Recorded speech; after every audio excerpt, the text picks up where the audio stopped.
السلام عليكم ورحمة الله وبركاته. walaalkayga iyo walaashayda muslimadda ahay hal su'aal oo kaligeeda ayaan rabaa ama barnaamij yar inaan idin xusuusiyo maantay bal wax yar aan fiirino meeshan YouTube-ka ah waxaan rabaa inaan idin xusuusiyo waxay tahay fursad qaali ah ayaa meeshan ku qoran waa barnaamij yar oo hoyga diinta uu ka hadlayo meeqa daawatay 29 qof wuxuuna yaalaa muddo 2 way ku dhow halkaana bal fiirsha meeshan waxaa daawatay meeshaas ciyaalka gambarka saaran 599 milyan yaa kun hataa waa dhaaf waa milyan ma fahanteen marka maxaa diidaya in khayraadka ilaahay subxaanahu wa ta'ala aan daawano bal kitaab 10 weeye waa 10kii 22aad waa Sheekh Nuur akhrinaya meeshan waxaa daawatay 38 qof marka Sheekh Saalax waxaa daawatay 96 kun oo kali ah bal waxaad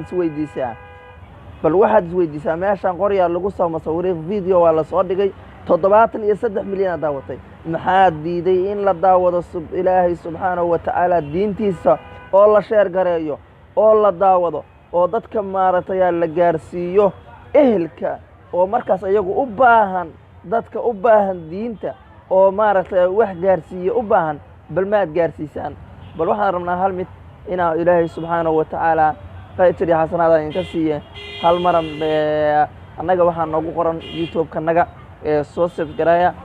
hoyga diinta ayaa ku qoran TV hoyga diinta TV waa kaasa u koreeya waa ku dhifanaysaa hoyga diinta TV ayaa ku qoran subscribe dhahaysaa gambaleelka taabanaysaa muuqaaladiisa waa kuwaasa share dhahaysaa waxaad share ku dhahaysaa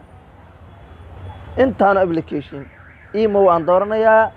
email waad ku siinaysaa friendska dhana okay ku leedahay YouTube aad daawanaysaa waxaad ku share garaynaysaa Facebook aad ku share garaynaysaa Messenger aad ku share garaynaysaa ayuhul barnaamij dhana ku share garaynaysaa marka share gare asxaabtaada geesi khayraadka iyo sidoo kale si ayaguna uga faa'iideystaan adna uga faa'iideysid ajar iyo xasanaad aan la soo koobi karin ayaad ka helaysaa in walaalka aad geersiiso khayraadka ilaahay subxaanahu wa ta'ala naga siiyo ajar xasanaada oo aan la soo koobi karin maalinta qiyaamana waan wada faa'iideynaa maantana waa faa'iideynaa walaalkeena iyo walaasheena muslimadda ahay